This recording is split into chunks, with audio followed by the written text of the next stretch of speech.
All right, so you guys just had the record release party for your new album, right? Last night we did 2 nights, 2 shows at CBGB's, and we never played there, so it was kind of like a nostalgia thing for us, and you know, it's a landmark, and some of our idols have kind of made their claim there, so it was good for us to play there. It was a bit of nostalgia. For a lot of your heroes, you know, like raised in there, did you feel like you were at home, like amongst the?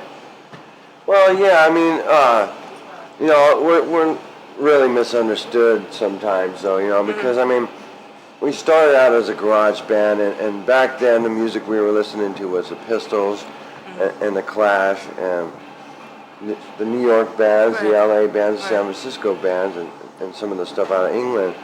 But, you know, there's a lot more to us than that, and that's, you know, we draw from our American roots, which is, you know, some early folk music, Depression, blues, you know, white country, black R&B, the two being mixed together and forming, you know, rockabilly and rock and roll, combined with, and people ask us, what do you sound like? And I said, well, it's kind of like if Hank Williams got in a car wreck with the Ramones, you know? It's like the Social Distortion stuff.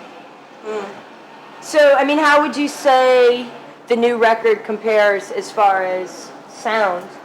Was it like made the same way with the same ideas? Yeah, but I think it's a little more focused for us. I mean, we reached a comfortable level of those influences we were just talking about, letting them all come out equally. You know, there's punk, there's country, there's rockabilly, and there's blues all at once without, you know, trying to let one dominate the other too much. And I mean, it's American rock and roll either way you look at it. And but I think the songwriting is, you know, we're just at a comfortable level right now, and I think it's our best record yet. I really do. We worked hard on the record, but we also worked hard making sure that we stayed in our realm, you know. This is Cutthroat Part 2 here. The return of Cutthroat. But I mean, do you think that today there's as much to be angry about as when punk first started? I mean, do you think that kids are as fed up with politics and, you know, the general state of things as they were back in the 70s when it really started? Scratch on the break.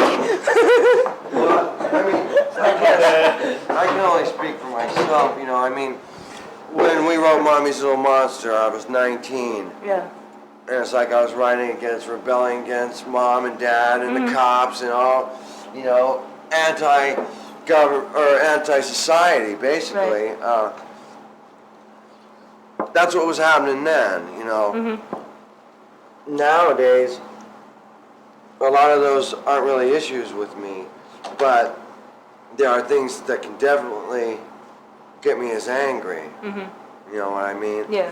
And, or not, I mean, I like to write about different types of emotions, you know what I mean? It's like, I don't know, I really like, lately with the music, I've been listening to a lot of like Depression, blues, folk music and stuff, and I remember they were, in LA, they were calling X like the modern day folk music, because they were writing about the working, middle and lower class stuff, and I like to write about the streets. I like to write about, you know, pain. For some reason, it's easier for me to write about hard times and stuff than it is good times. Yeah, well, I think that people who write music like that, it's kind of more like cathartic, and I mean, no one wants to hear about shiny, happy people, you know? No one wants to hear how the limousine ride was or something, you know. And so, I mean,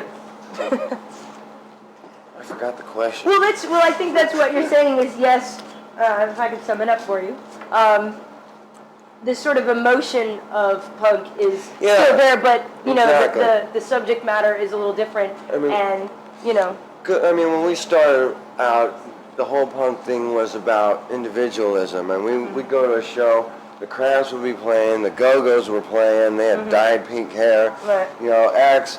Every band was different, you know, by 1985, you had 50,000 garage bands who all sounded the same. And we didn't want to be a part of that. That wasn't attractive to us, and we tried to always just do what we want to do. It's a real self-indulgent thing. Yeah. And we do what we want and then hope that people will like it. But I mean, a lot of the ideals have changed. But a lot of the ideals have remained the same. The rebelliousness is, you know, I can cop an attitude in a minute, you know. So I think that the energy is necessary. We've held on to that, the aggressiveness, and what we're actually saying. You know, Ball and Chain is not a fast, song, but it's what I'm saying in the song that's hardcore. You know, it's real. Yeah.